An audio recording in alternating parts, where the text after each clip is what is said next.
What happens when a man who once walked behind his mother's coffin, who once stood in military uniform as a symbol of duty and strength, is suddenly mocked on live television as nothing more than a clown? That's exactly what happened to Prince Harry when Tom Bower, the relentless royal biographer, and Megyn Kelly, America's most unapologetic broadcaster, came together in a moment that left the world stunned. This wasn't a slip of the tongue. This wasn't a passing insult. It was a public branding, a scarlet letter plastered across Harry's reputation for millions to see. And the worst part? He walked right into it. Imagine the silence in the studio when the words landed. A silence so sharp it cut through the air, leaving Harry frozen in place, his trademark smirk fading into something closer to panic. People at home sat forward, jaws tightening, some in shock, others almost gleeful, whispering, "Did they just say that?" This was no tabloid headline, no anonymous source. This was live, unfiltered, undeniable. And in that moment, Harry's carefully constructed public image crumbled before our eyes. Before we continue, please hit the like button, subscribe to the channel, and turn on the notification bell for updates. Why does this matter now? Because Harry has spent the last few years trying to control the narrative, painting himself as the victim, the truth-teller, the whistleblower of royal corruption and cruelty. He wrote a memoir filled with grievances. He signed multi-million-dollar Netflix deals to broadcast his side of the story, and he sat for interviews with Oprah, Anderson Cooper, and anyone who would listen. He wanted to own the spotlight, to dictate the script.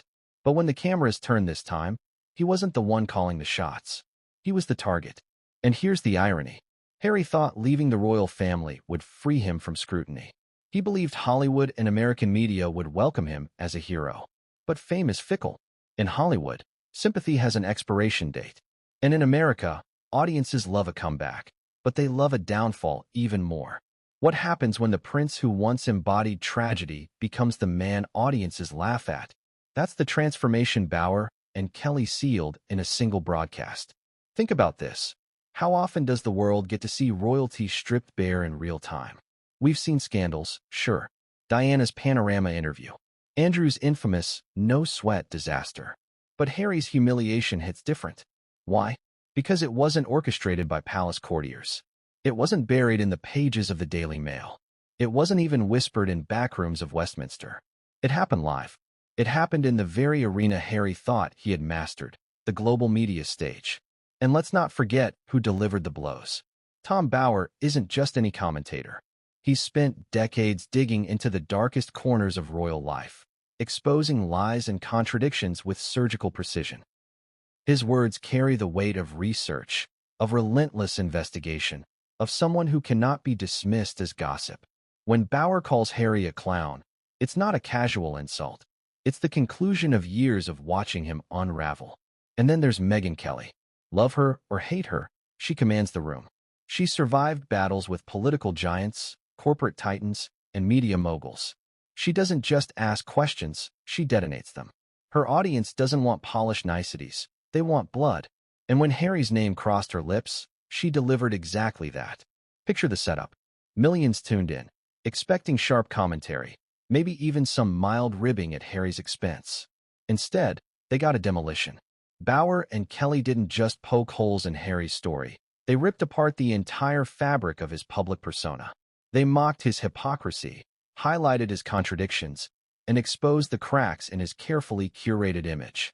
They branded him not as a misunderstood prince, but as an unserious figure, a jester in the court of global opinion.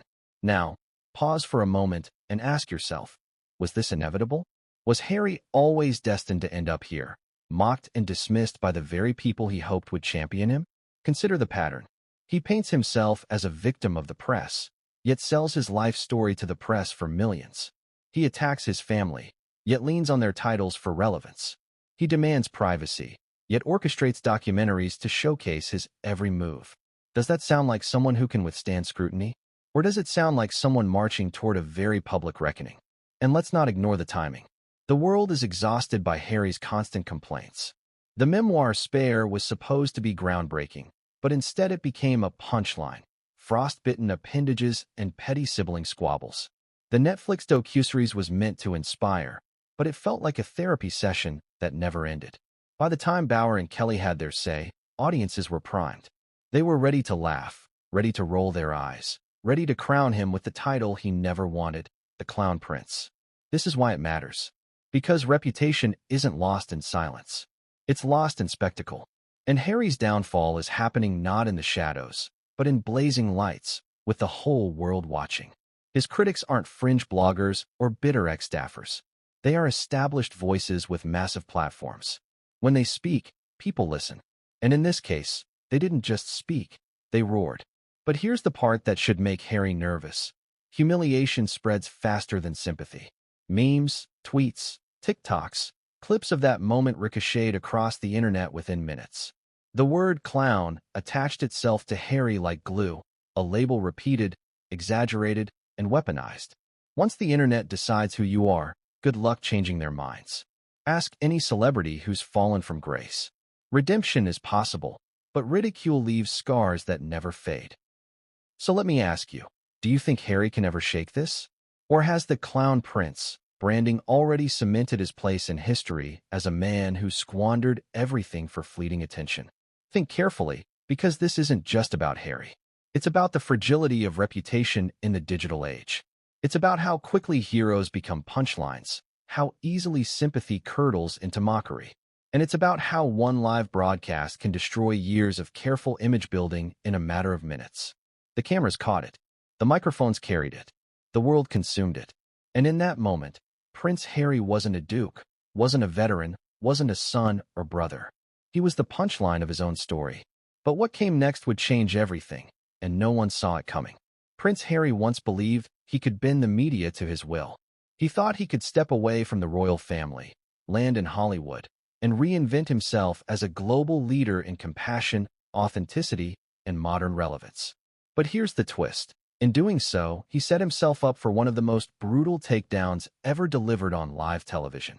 Before Bower and Megyn Kelly branded him a clown, Harry was confident that he controlled his own story. How could a man who once stood on the world's most admired stage misread the room so badly? Think about it. Harry had every advantage.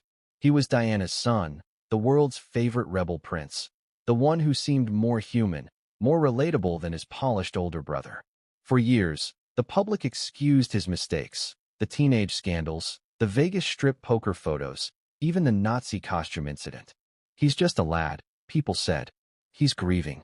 Sympathy shielded him, time and again. But sympathy has limits. And Harry, blinded by his own narrative, didn't notice when those limits ran out. The seeds of his downfall were planted long before he sat in front of those live TV cameras. They began the moment he convinced himself that his pain was enough to build an empire.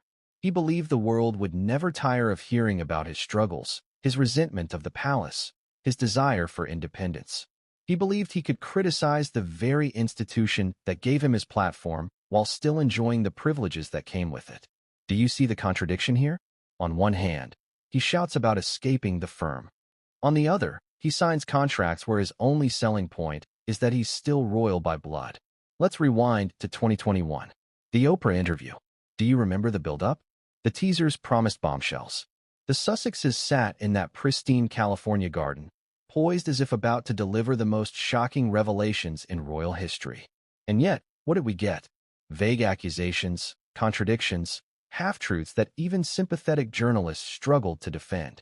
Harry complained about being cut off financially, while viewers wondered, isn't he a multi-millionaire with inherited wealth?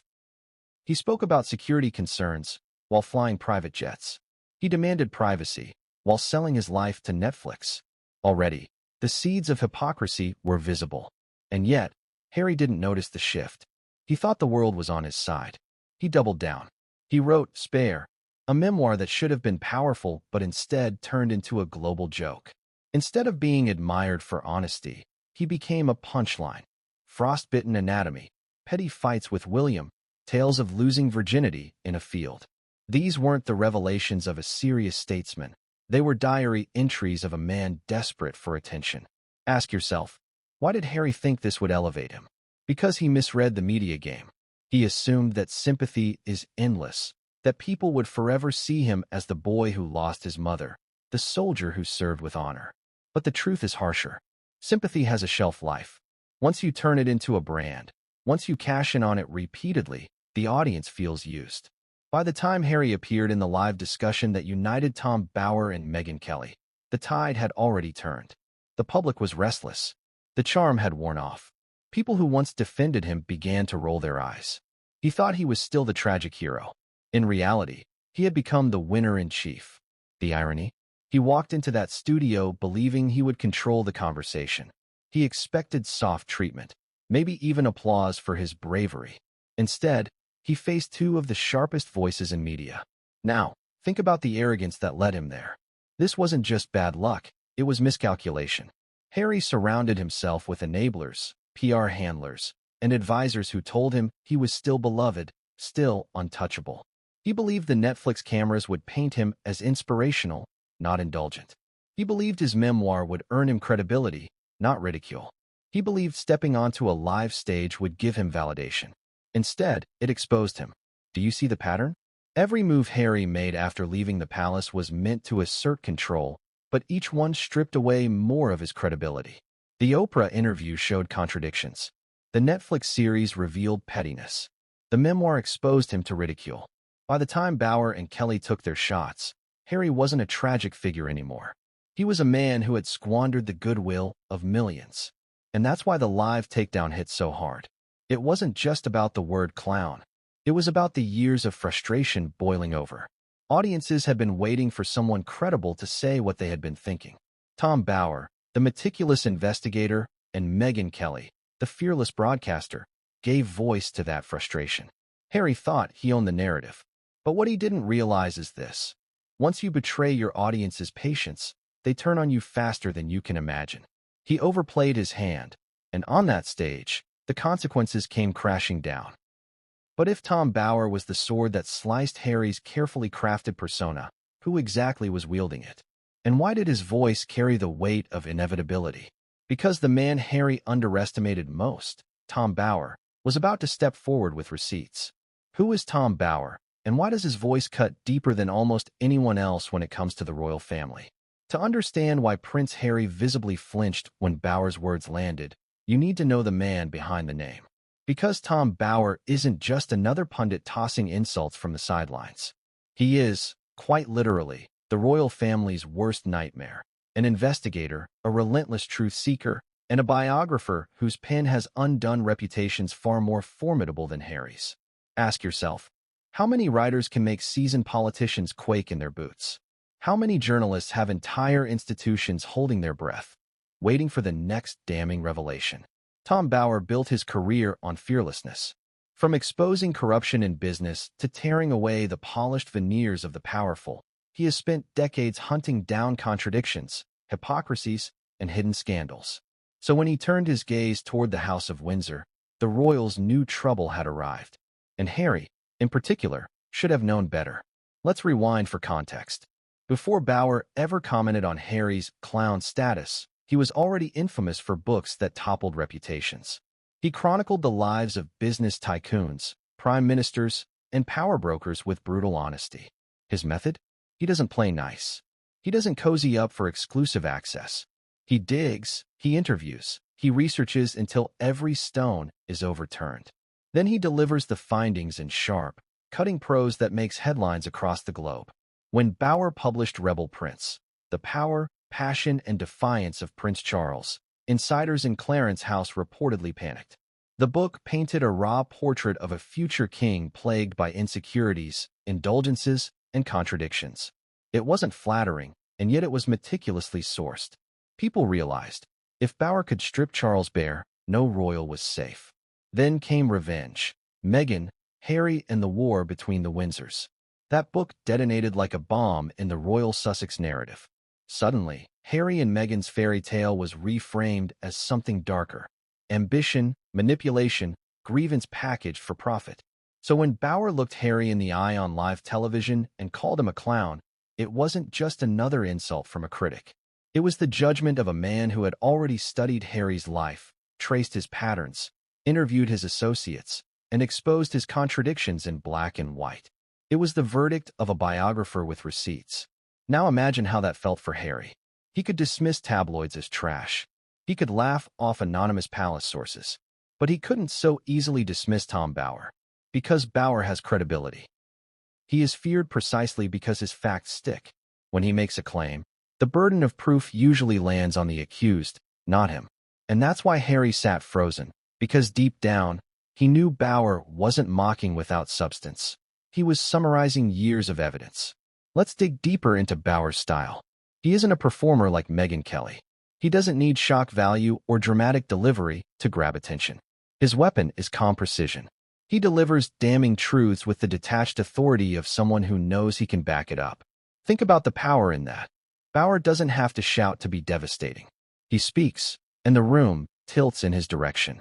It's also important to note Bower's long-standing disdain for hypocrisy. His career is built on exposing those who say one thing and do another. Could there be a juicier target than Harry? A man who lectures about climate change while hopping on private jets. A man who demands privacy while publishing intimate family secrets. A man who preaches about healing and forgiveness while endlessly attacking his father and brother. For Bower, Harry is not just a subject. He's a perfect case study in the very duplicity Bower has made his career exposing. And then there's the timing. When Bower and Kelly joined forces, the public mood toward Harry had shifted. The novelty of Harry and Megyn versus the firm had worn off. Sympathy fatigue had set in. People were tired of the constant whining. They were craving someone to articulate the growing irritation, to put into words what they were already feeling. And Bower delivered. He didn't just insult Harry, he diagnosed him. He named what the public already suspected, that Harry was no longer a serious figure, but an object of ridicule. Now pause here. Imagine Harry sitting in that studio chair, hearing the word clown, thrown his way by a man whose books had already shredded his credibility.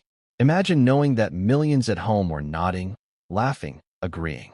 Can you picture the heat rising in his face, the smirk turning brittle, the realization dawning that his narrative had slipped completely out of his control? That's the power of Tom Bower. He doesn't just land blows. He rewrites how people see you. But here's where it gets even more brutal. Bower wasn't alone. His calm precision was matched by Megyn Kelly's fearless energy.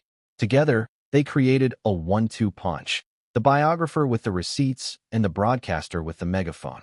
Harry might have survived one or the other, but together, it was a demolition. And that's why this moment resonates. Because Bower's authority validated Kelly's bluntness. She didn't just mock Harry for being entitled. Bower's history gave her argument weight. Together, they didn't just insult him, they branded him. And brands stick. Once you're seen as a clown, it doesn't matter how many speeches you give or documentaries you release. That word follows you. So now the question becomes, how did Megyn Kelly sharpen that blade? What exactly did she say that turned Bower's verdict into a cultural moment? Because if Bower was the scalpel, Kelly was the hammer, and Harry didn't see her swing coming. But what she unleashed next didn't just sting Harry, it dragged Megyn into the fire. And that's when the takedown escalated from brutal to catastrophic. What makes Megyn Kelly such a force that even a prince can't withstand her words? The answer lies not just in her voice, but in her entire presence. The way she commands a room, disarms her guests, and slices through pretenses with the sharpness of a scalpel. To understand why Prince Harry's humiliation escalated when she took the stage alongside Tom Bower, you have to know who Megyn Kelly is, what she represents, and why her audience listens so intently when she tears someone down. Let's start with a shocking truth. Megyn Kelly doesn't care about titles. She doesn't bow, she doesn't grovel, and she doesn't sugarcoat. In a world where so many broadcasters play it safe to keep their jobs, Kelly thrives on danger.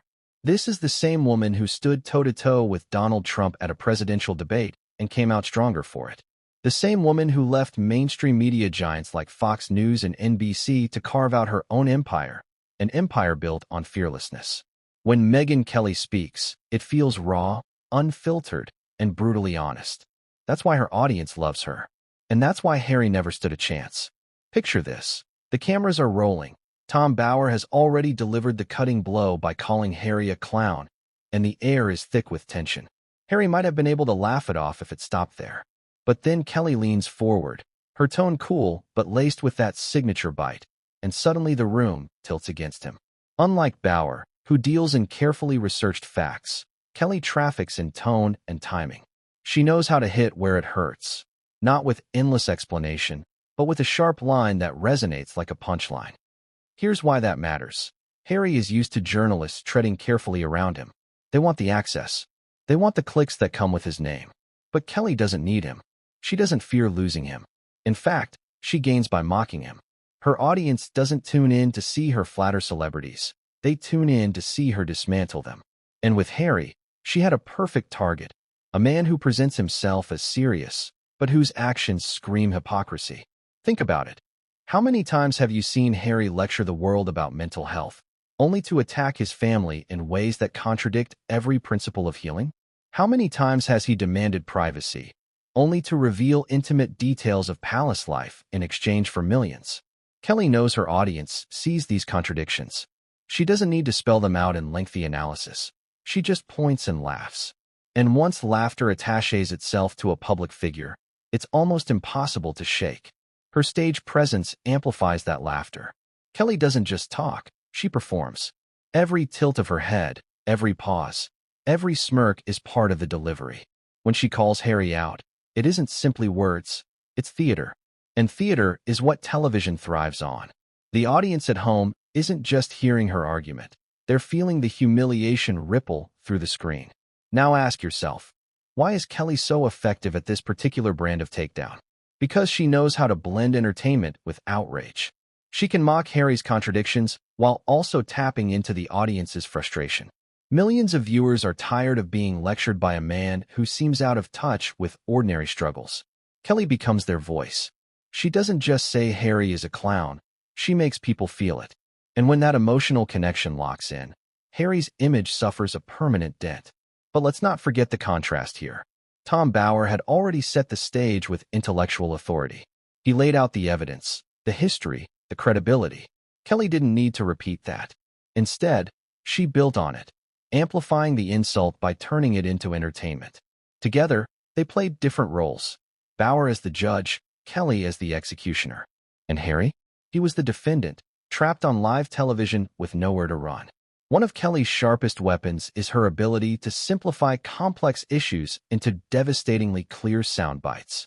While Bower might talk about years of hypocrisy, Kelly distills it into a single, cutting phrase. Imagine her looking directly into the camera, shaking her head slightly, and saying, "This guy's a clown." It's not intellectual. It's visceral. And visceral sticks. Here's the irony.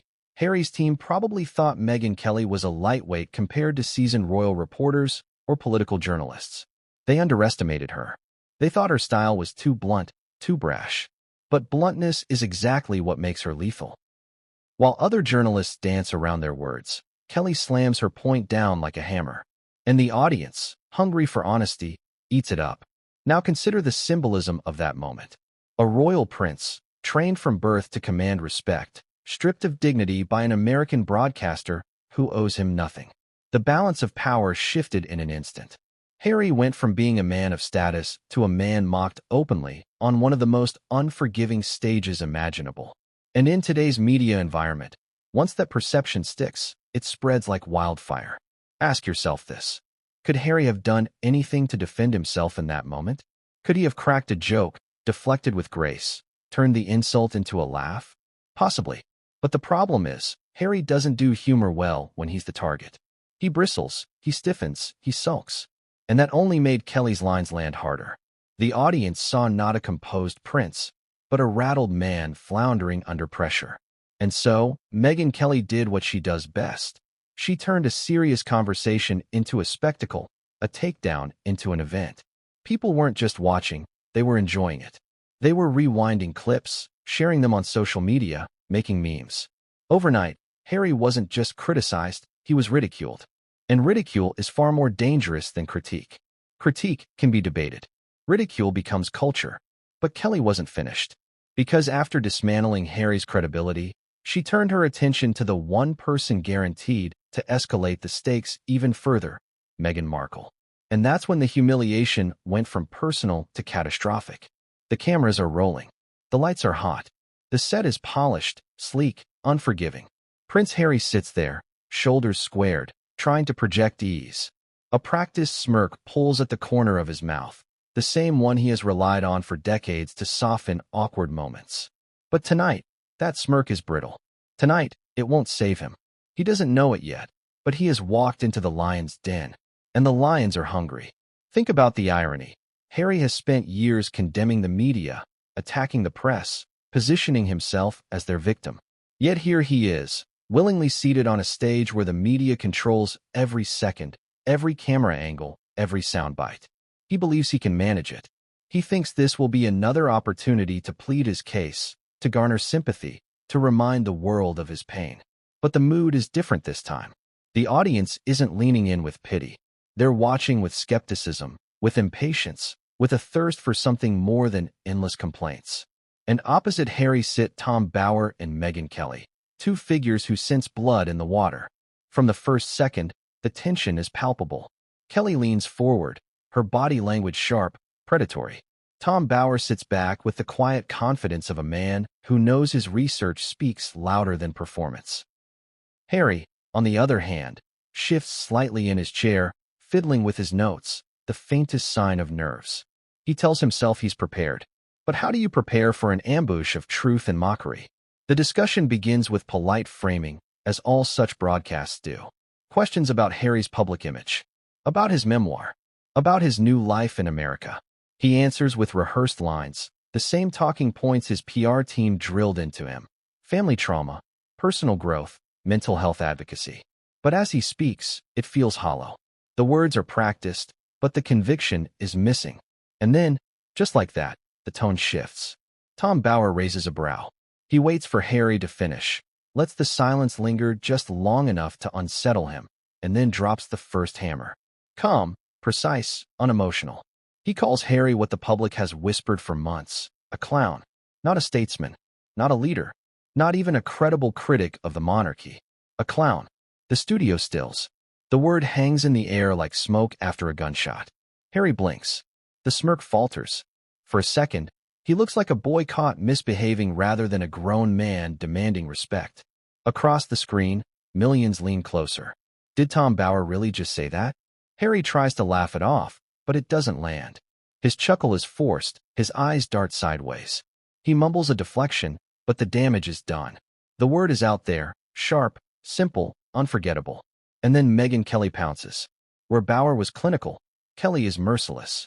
She doesn't just repeat the insult, she expands on it. Her tone drips with incredulity.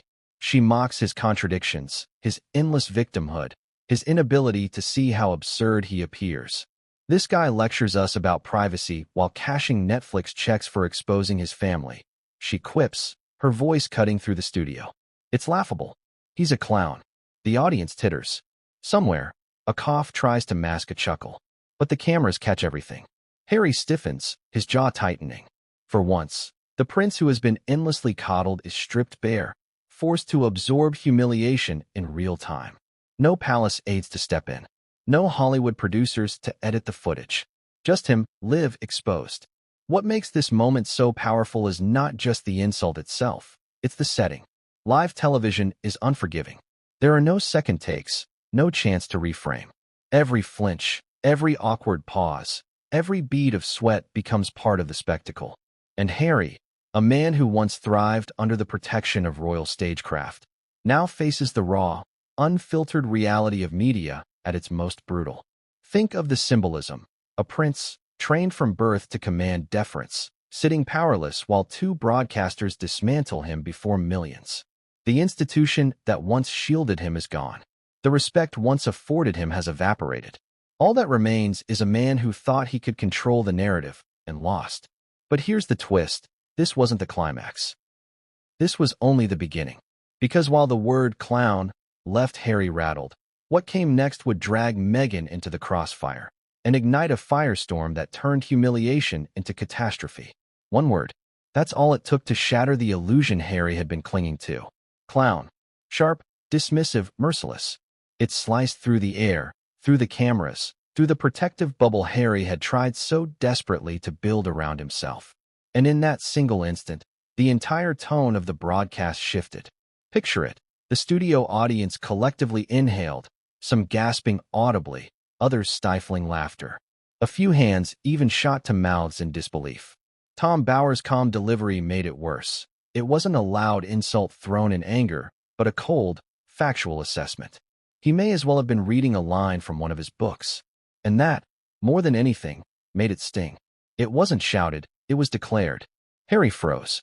For a man who has trained his entire life to control his expressions in front of cameras, that flicker of shock, that microsecond of embarrassment, was impossible to hide. His eyes widened, his jaw tightened, and then, desperately, he tried to summon his trademark smirk. But the smirk betrayed him. It wasn't relaxed, it was forced. Everyone watching could see the mask cracking. This is the moment audiences live for. The split second when someone powerful, someone used to commanding attention and respect, is stripped of control. It's the reason political debates go viral. It's the reason late-night interviews make headlines. We're drawn to the fall, to the rare glimpse of authenticity when polish fades. And for Harry, the fall was spectacular. Now let's pause here.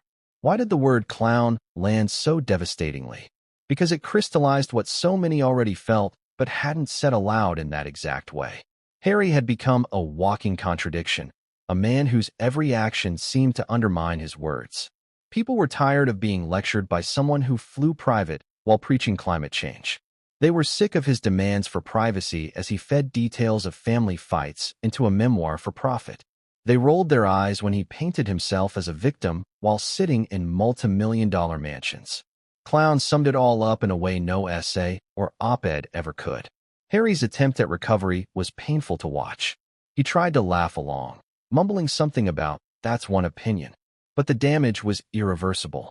The audience wasn't laughing with him, they were laughing at him. And when a prince, once respected for his military service and royal duty, becomes the butt of the joke, the fall from grace is absolute. Enter Megyn Kelly. If Bower's clown was the knife, Kelly twisted it. She leaned into the moment with relish, her tone dripping with incredulity. "Honestly, Tom's right," she said, shaking her head. "This guy, he's out here lecturing us, acting like some great statesman, when in reality, he's a spoiled kid who can't stop whining. I mean, look at him. He's a clown." The studio erupted, gasps, chuckles, even applause. And Kelly didn't stop there. She peppered her commentary with barbed humor, pointing out Harry's contradictions in ways that made the audience laugh harder with each line. "Privacy crusader? Really? Spare me." He wrote spare. The quip landed like a punchline, sending ripples of laughter through the room. Harry's face reddened. He shifted uncomfortably in his chair, his hands clasping tighter. This wasn't just criticism, it was ridicule, and ridicule is far harder to survive. Criticism can be debated. Ridicule leaves you helpless. You can't argue against being laughed at. The harder you try, the worse it looks. Social media exploded almost instantly. Clips of the clown moment spread like wildfire on Twitter, TikTok, and Instagram. Memes popped up within minutes. Harry's face photoshopped into circus posters, captions mocking his contradictions, hashtags like #clownprince trending worldwide. Once the internet brands you, it's nearly impossible to rebrand yourself. And that's the real tragedy for Harry. He entered the broadcast hoping to bolster his credibility, to continue shaping his narrative as a serious figure with something important to say. Instead, he walked away branded forever as a clown. Every future speech, every interview, every documentary appearance will be haunted by that moment. The clip will resurface. The word will echo. Ask yourself this: how does a man recover from that? How does someone who wants to be taken seriously on global issues fight against being seen as a joke? Politicians can sometimes spin ridicule into charm. Comedians thrive on self-deprecation. But Harry has neither the wit nor the humility to pull it off. He takes himself too seriously, and that's why the label will stick. But the humiliation didn't stop there. Because as devastating as the clown moment was, the takedown escalated when Kelly shifted her aim. She didn't just keep the spotlight on Harry, she widened it. She dragged Megyn into the conversation. And when Megyn's name entered the firestorm, the ridicule turned catastrophic. There's a particular gleam Megyn Kelly gets in her eye when she knows she's about to unleash a blow that will land. It's not anger. It's not outrage. It's something colder, sharper, almost amused. And as Harry sat there still reeling from Tom Bower's clown verdict, Kelly leaned forward, narrowed her gaze, and went for the jugular. If Bower had exposed the truth with surgical precision, Kelly turned the moment into a public spectacle, entertainment laced with humiliation. Let's be honest, she began, her voice dripping with disbelief. This guy has no idea how ridiculous he looks. She let the words hang, the audience waiting.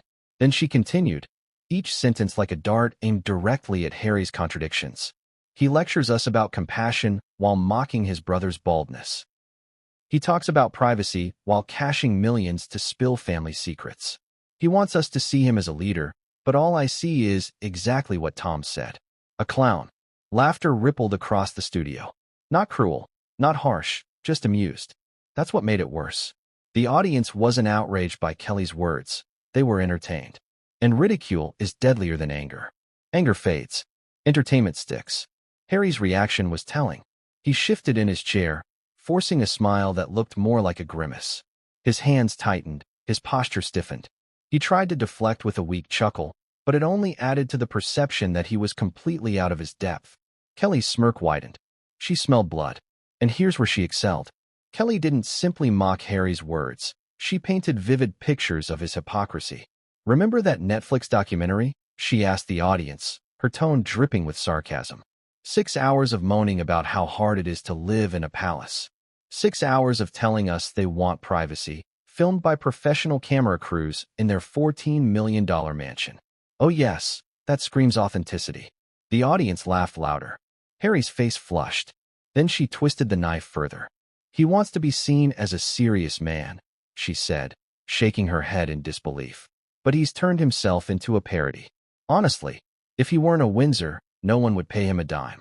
He's not a statesman. He's not a thought leader.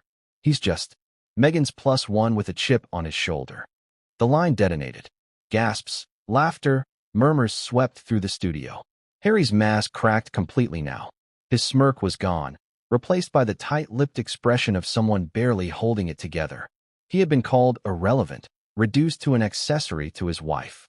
For a man raised in a monarchy where titles and hierarchy define worth, the insult cut deep. But Kelly wasn't done. She pivoted, smoothly, seamlessly, from mocking Harry's contradictions to targeting Megyn directly. Let's face it, she said, eyes flashing. This is Megyn's show. Always has been. She saw the brand potential, she saw the headlines, and she dragged Harry along for the ride. And he was foolish enough to go along with it. Now look at him. He's a global punchline. The audience buzzed. People leaned forward, eyes wide, whispering to each other.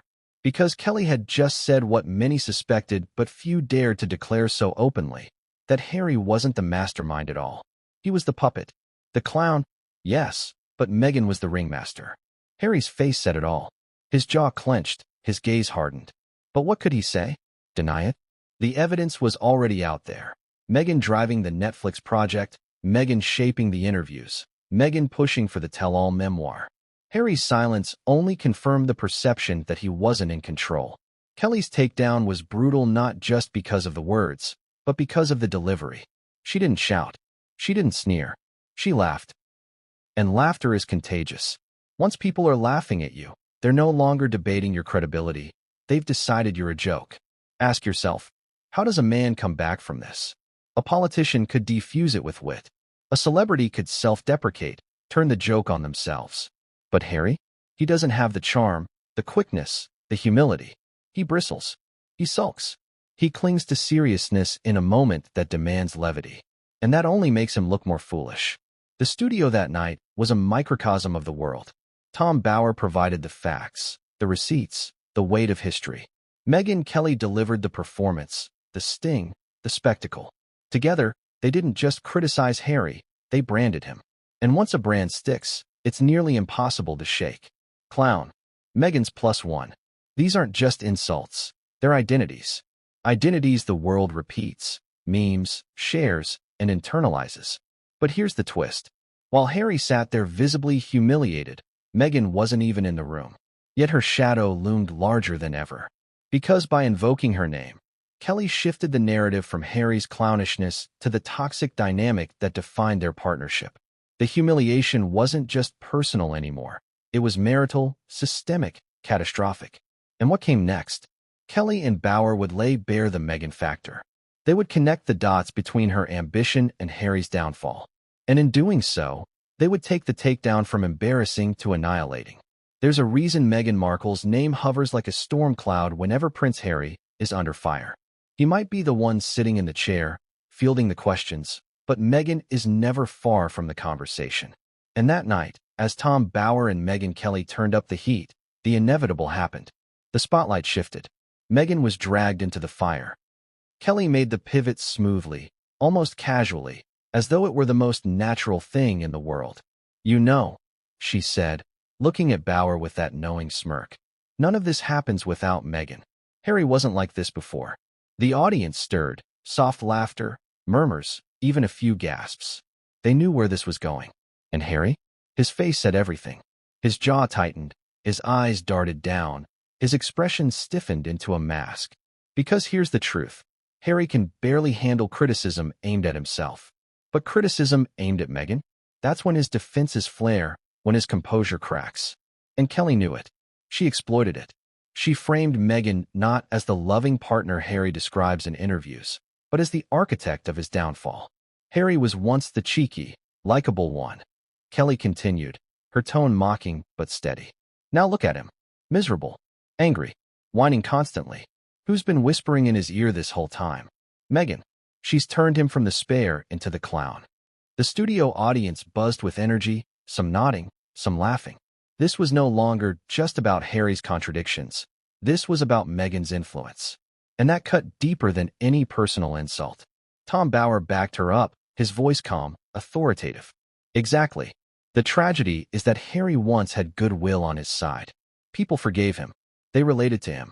But Meghan steered him into this victimhood narrative, this relentless grievance machine. It's destroyed him. And, frankly, it's destroyed their credibility as a couple. Think about that. Bower wasn't shouting. He wasn't mocking. He was diagnosing. And paired with Kelly's barbed performance, it created a devastating contrast. Bower as the doctor giving the prognosis, Kelly as the showman turning it into a spectacle. Together, they dismantled not just Harry, but the entire Sussex brand. Now, imagine how Harry must have felt in that moment. He's sitting there, already reeling from being branded a clown. And now the conversation shifts to Meghan, the one person he has vowed to protect at all costs, the one relationship he's staked his reputation on. Every word felt like a dagger. Every laugh from the audience felt like betrayal. And the worst part? He couldn't stop it. He couldn't argue without sounding defensive. He couldn't laugh without sounding insincere. He was trapped. Here's where it gets fascinating. Meghan wasn't there. She wasn't in the studio. She wasn't sitting under the lights. Yet her presence was overwhelming. Every insult aimed at her reverberated through Harry, because the world has long suspected what Bower and Kelly said outright, that Meghan isn't just his wife. She's his handler, his strategist, his controller. And in that moment, Harry looked like a man exposed, a puppet with his strings yanked into view. Kelly, sensing the tension, pressed further. "It's almost tragic," she said with a mocking sigh. "Harry thinks Meghan elevates him. In reality, she's diminished him. He's not the prince anymore. He's Meghan's sidekick. And the world sees it." The laughter that followed wasn't just directed at Harry. It was directed at the marriage, the partnership, the entire Sussex brand. And that's what made it catastrophic. Because once ridicule attaches itself to not just the man but the couple, the brand they've built together, the books, the deals, the documentaries, crumbles. If Harry is the clown, Meghan becomes the ringmaster. And nobody respects the ringmaster of a circus. Ask yourself this. How many times have you heard whispers of Meghan manipulating Harry? How many times have you read speculation that she pushed him away from his family, encouraged the memoir, orchestrated the Netflix project? For years, these were just whispers. But now, on live television, two powerful voices confirmed it. Bower with authority, Kelly with entertainment. Together, they turned whispers into consensus. And that's why Harry looked so rattled. He knew this wasn't just about him anymore. This was about the perception of his entire marriage. And once people believe you've been manipulated, your credibility is finished. You're no longer seen as a man of conviction. You're seen as a pawn. The humiliation spread fast. Social media clipped Kelly's line about Harry being Meghan's +1. Memes depicted Meghan holding puppet strings, Harry in clown makeup dancing beneath. The ridicule metastasized, growing beyond Harry's image into theirs as a couple. Suddenly, the Sussexes weren't seen as trailblazers or rebels. They were a joke. And here's the twist. The more Harry tried to defend Meghan in that moment, the worse it got. His clenched jaw, his sharp intake of breath, his visible discomfort, it all confirmed the narrative. He didn't look like a man protecting his wife. He looked like a man controlled by her shadow. That's why this moment mattered. Because it wasn't just Harry being ridiculed anymore. It was Meghan too. Their partnership, their brand, their strategy, all dragged into the fire, all consumed by ridicule. And once the world laughs at your marriage, rebuilding respect is almost impossible. But Bower and Kelly weren't finished. They weren't content with calling Harry a clown and Meghan a manipulator. They were about to expose the hypocrisy that underpins everything the Sussexes stand for. And when hypocrisy is exposed, ridicule turns into fury. What came next would take the takedown from catastrophic to utterly devastating. Nothing destroys credibility faster than hypocrisy. You can be flawed, you can be controversial, you can even be disliked, but if people sense you're a hypocrite, they'll turn on you in an instant. And that's exactly where Bower and Megyn Kelly steered the conversation next. They had already branded Harry a clown, already painted Meghan as the manipulator. Now it was time to rip away the last vestige of seriousness by exposing the contradictions at the heart of everything the Sussexes claim to stand for. Kelly started it, her voice sharp and dripping with sarcasm. Harry wants to be the conscience of the world, she said, gesturing toward him. But let's look at the facts. He flies private jets while lecturing us about carbon footprints. He tells us to prioritize mental health while trashing his family in public. He preaches privacy while signing deals to broadcast his personal life to millions. Which is it? You can't have it both ways. The audience erupted. Laughter, claps, even a few audible "that's right"s. It wasn't just mockery anymore. It was agreement. Kelly was saying what the world already suspected but hadn't heard framed so bluntly. She was taking the contradictions people had grumbled about on social media and putting them front and center on live television. Bower followed, calm as ever, his voice measured but devastating. The tragedy of Harry, he said, is that he genuinely believes he's above reproach. He sees no conflict in taking millions from Netflix to exploit his royal identity while insisting he's rejected it. He sees no conflict in denouncing the institution that gave him his platform while relying on that same platform to remain relevant. It's hypocrisy on a scale we've rarely seen. The word hypocrisy landed like a thunderclap. Because hypocrisy isn't just a flaw, it's betrayal. Betrayal of trust, betrayal of principle, betrayal of the very audience Harry and Meghan need to survive. And as Bower laid it out, Harry's composure cracked further. His lips pursed, his shoulders stiffened. He looked less like a confident prince and more like a schoolboy caught in a lie. Kelly twisted the knife. Let's take the climate change lectures, she said, shaking her head with mock incredulity. This guy flies private more than some corporate executives. Do you know how tone-deaf that is? Do you know how offensive it is to ordinary people who are told to recycle their plastic straws while he jets off to the next luxury event? The audience laughed and applauded again. And this is key. It wasn't just laughter anymore. It was righteous laughter. People weren't just entertained by Harry's humiliation. They felt vindicated. They felt like the curtain had finally been pulled back, and the hypocrisy they'd long suspected was being exposed in real time. Bower leaned in with another dagger. And then there's the matter of privacy. No one has demanded privacy more loudly than Harry and Meghan. Yet no couple has courted media attention more aggressively. 6-part Netflix specials, memoirs, sit-downs with Oprah. You cannot demand to be left alone while simultaneously selling your story to the highest bidder. It insults the intelligence of the public. That line drew gasps and applause. Because that contradiction is the core of why people have turned on the Sussexes. It's not just that they left the royal family. It's that they tried to monetize the exit while pretending they were victims of it. They wanted to be free of the crown, yet couldn't stop profiting off its image. Harry shifted uncomfortably again. His rehearsed defenses, the lines about controlling the narrative and protecting his family, sounded hollow in the face of Bower and Kelly's onslaught. He tried to interject, but Kelly cut him off with a mocking laugh. No, Harry, you don't get to have it both ways. Either you want privacy or you want fame. Which is it? Because right now, it looks like you want fame and sympathy without paying the price of honesty. The audience roared, and Harry sank further into the chair, visibly rattled. Now let's pause here. Hypocrisy isn't just a bad look, it's poison. Once the public believes you're a hypocrite, every future statement you make is filtered through that lens. Harry can stand on any stage in the world, but people will remember the contradictions.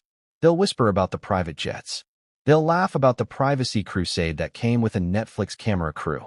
They'll roll their eyes at the service is universal speeches delivered from multi-million-dollar mansions. Bower and Kelly knew this. That's why they hammered it home. They weren't just mocking Harry. They were stripping away his ability to ever be taken seriously again.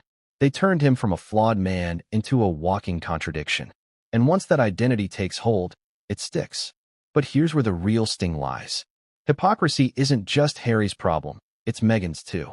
Their brand is built on virtue signaling, compassion, authenticity, progressivism.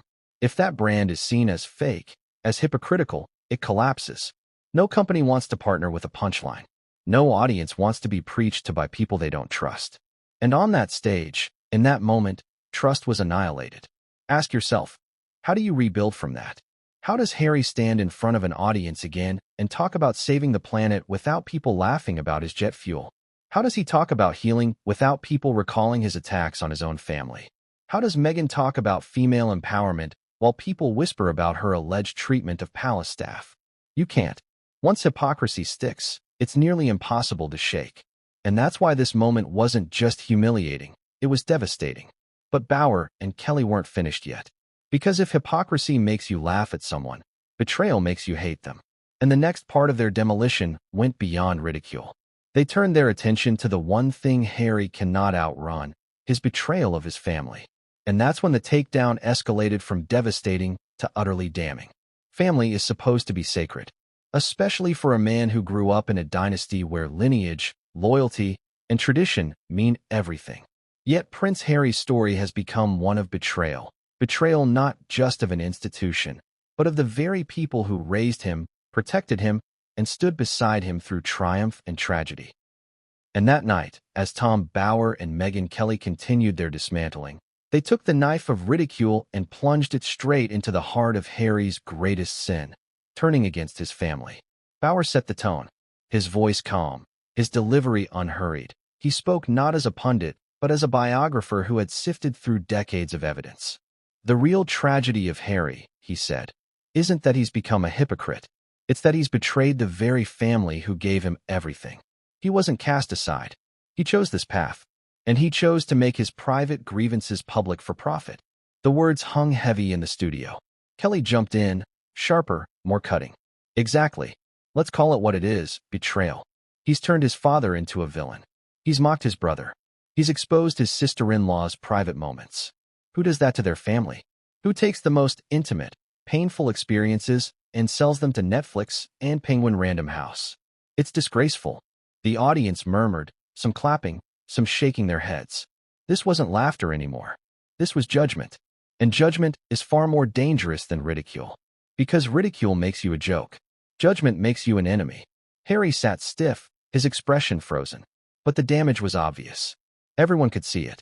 Because deep down, even his staunchest defenders know, family betrayal is hard to defend.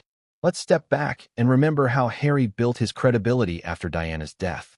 He was the grieving son, the soldier, the brother who supported William, the prince who represented duty with a cheeky grin. The public loved him because he was relatable, flawed yet loyal. But all of that goodwill evaporated the moment he turned his family into his punching bag. In Spare, Harry didn't just share stories, he exposed wounds. He wrote about arguments, private conversations, physical altercations. He turned William into an antagonist, Charles into a cold figure, Camilla into a manipulator. Even the late Queen wasn't spared from implication. And once those words were in print, there was no taking them back. They weren't whispered in tabloids. They were Harry's own words, immortalized on the page. Bower made this point mercilessly. It's one thing for the press to speculate, he said. It's another for Harry himself to weaponize his family's private life. That's why the public feels betrayed. He's not exposing corruption. He's exposing sibling squabbles. He's not holding power to account. He's airing dirty laundry. Kelly leaned in with a devastating question. Would any of you? She asked the audience, gesturing broadly. ever do this to your family? Would you take the most personal, private conflicts and sell them to the highest bidder? Of course not, because family matters. But Harry? He put a price tag on his bloodline. The crowd reacted instantly, gasps, murmurs, applause. And Harry sat in silence, his lips pressed tight, his eyes betraying the flicker of anger and shame. Here's the thing. Betrayal is a scar that doesn't fade. Once you betray family, the world questions your loyalty and everything else. If he could turn on his father, his brother, his grandmother, who won't he turn on? Business partners? Friends? The audience sees it. The sponsors see it. The world sees it. And once trust is gone, respect follows. Kelly hammered the point further, her tone cold and final. Harry talks about trauma. He talks about forgiveness. But what he's done to his family is unforgivable. He's not a healer. He's not a bridge builder. He's the betrayer. And that's why people are finished with him. The audience applauded again, louder this time. Because betrayal resonates. Everyone has a family.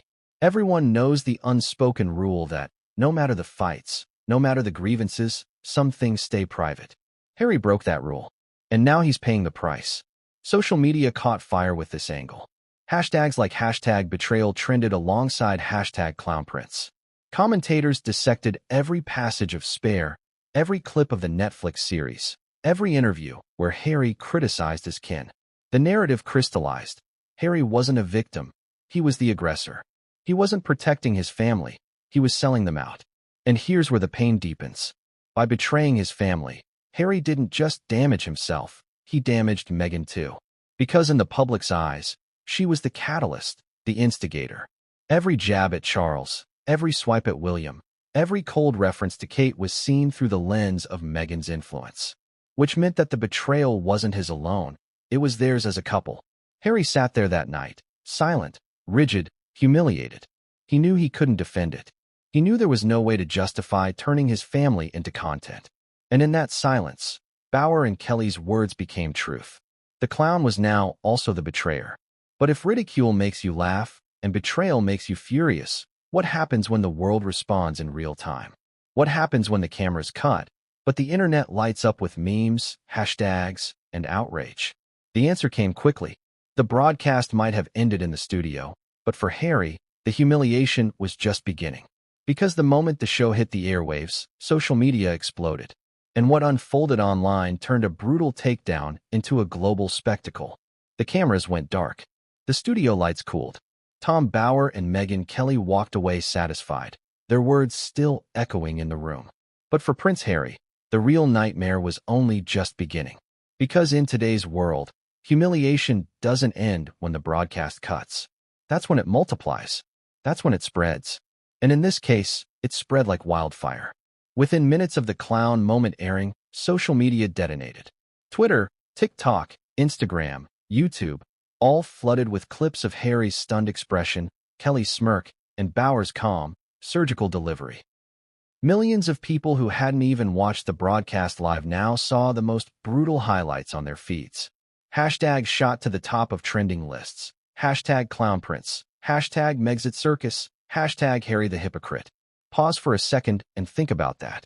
Harry has spent years trying to control his narrative, carefully curating his appearances, editing Netflix documentaries until every frame flatters him.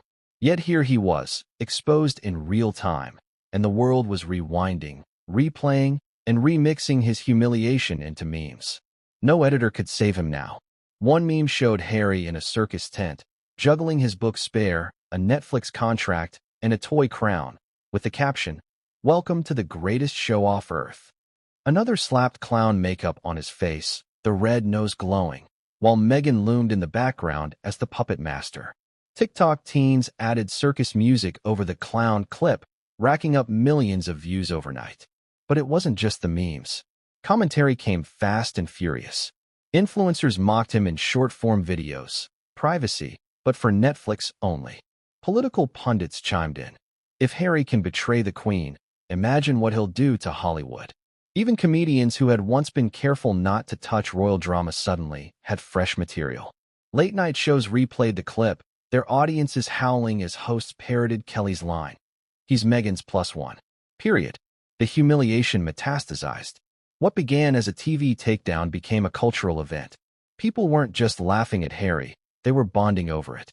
Strangers online found common ground mocking him. Public figures who normally avoided royal commentary piled on, knowing the audience was hungry. Every time Harry's name was mentioned, clown followed, and the timing made it worse. Harry and Meghan had just been trying to pivot back into public sympathy with their service projects, attempting to look serious and statesmanlike again. Instead, those efforts were drowned out by a flood of ridicule. Every charity speech, every PR appearance was undercut by snarky replies online.